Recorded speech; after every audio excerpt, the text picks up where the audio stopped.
సేవ చేస్తే ప్రేమ వస్తుంది. ఎందుకంటే సేవ అనేటువంటిది ప్రేమ యొక్క అభివ్యక్తి. నాకు ప్రేమ ఉంది ఎవరి పట్ల ఎట్లా తెలుసు అంటే నేను వాళ్ళకు చేసే సేవలో తెలిసిపోతుంది ప్రేమ.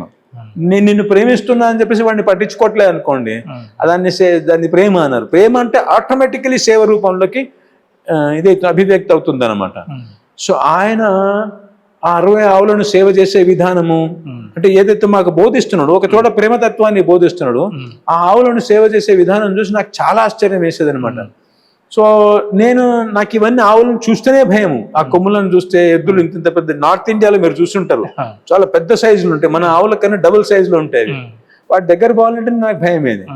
ఓనాడు నేను ఏం చేశానంటే మా గురువు గారు రాత్రి నా పాఠం 8 నుంచి 10 వరకు పాఠం చెప్పేవాడు. ఆ పాఠం అయిన తర్వాత ఆయన లడ్డులు పట్టుకొని పోతున్నాడు ఇట్లా బకెట్లు. ఆయనకు అప్పటికే 80 ఏళ్ళు దాటినాయి. ఆయన దాదాపు 95 ఏళ్ళు 93 ఏళ్ళు అట్లా బతికాడు. సో 80 ఏళ్ళు దాటున్న ముసలాయన ఆ లడ్డులు ఒక బకెట్ నిండా ఒక 100 లడ్లు 80 లడ్లు అట్లా పట్టుకొని పోతుంటే నాకు అయ్యో పాపం అని చెప్పేవాడు కాదు. ఎందుకంటే ఆయన మేమేదో పాటిస్తాము భక్తిని, దీన్ని ఏమంటారు అంటే రాగానుగా భక్తి అంటారు. రాగానుగా భక్తి అంటే ఇష్టంతో చేసేది. మన వేదంలో ఎట్లుంటుంది, విధి నిషేధాలు ఉంటాయి.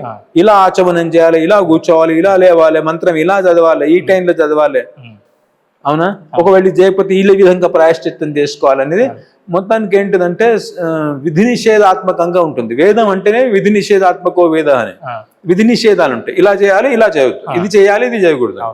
కానీ ప్రేమ అనేటువంటిది ఏంటిదంటే విధి నిషేధాలు ఉండవు. స్కూల్లో మీకు డిసిప్లిన్ ఉంటుంది, స్టాండర్డ్ ఇది అంటారు, చెడ్డీ వేసుకొని రావాలి, టై వేసుకొని రావాలి, ఇట్లా ఉంటాయి. ఇంటికి వచ్చేసినాక ఏం చేసేవాడు, చల్ మంచి జంప్ అవుతుంటాడు మంచం మీద కదా, అలానే మమ్మీ దగ్గర ఉరికిపోతుంటాడు. ఇంట్లో ఉండవి రూల్స్ అండ్ రెగ్యులేషన్స్ అన్ని. ప్రేమ ఉన్న చోటే ఉండదు. ఎక్కడైతే డిసిప్లిన్ ఉంటుందో అక్కడ విధి నిషేధాలు ఉంటాయి కదా. సో అట్లాగే ఈ వేదంలో మనకు చెప్పినవన్నీ ఏంటంటే మన మనస్సును నియంత్రణ చేయడం కోసం, డిసిప్లిన్ చేయడం కోసం. కానీ ప్రేమ అనేటువంటిది హృదయంతోనే భగవంతుడిని ప్రేమించేది. కాబట్టి ఇది మా గురువు గారు నిజంగా రాగానుగా భక్తిని నేర్పిస్తారు. మీరు బృందావనంలో వేరే మఠాలలో వెళ్తే పొద్దున 3 గంటలకు లేవాలి, మంగళ చరణానికి రావాలి, మళ్ళా మంగళారతికి రావాలి, మళ్ళీ ఇవి చేయాలి, 8 గంటల క్లాస్ ఉంటుంది, తర్వాత ఇది ఉంటుంది, తర్వాత ఈ సేవలు ఉంటాయని మీకు ఒక డిసిప్లిన్ చెప్తారు. మా గురువు గారు రాగానుగా భక్తిని బోధించడమే కాకుండా ప్రాక్టీస్ కూడా అలాగే చేస్తాడు. అంటే ఆవులను ఆయన ఇష్టంతో చేస్తున్నాడు కానీ పురాణాల్లోనూ ఎక్కడ చెప్పినందుకు చేయట్లేదు. నాకు ఇష్టం గోసేవ చేయాలంటే, ఎందుకు చేస్తున్నాను మీరు ఆవులను సేవ అంటే ఏమంటారంటే, నా ప్రియుడైన శ్రీకృష్ణుడికి అత్యంత ప్రియమైనది ఏంటిది, ఆవు. ఆయన పేరే గోపాలుడు కదా, ఆయన ఉండేదే గోలోకంలో.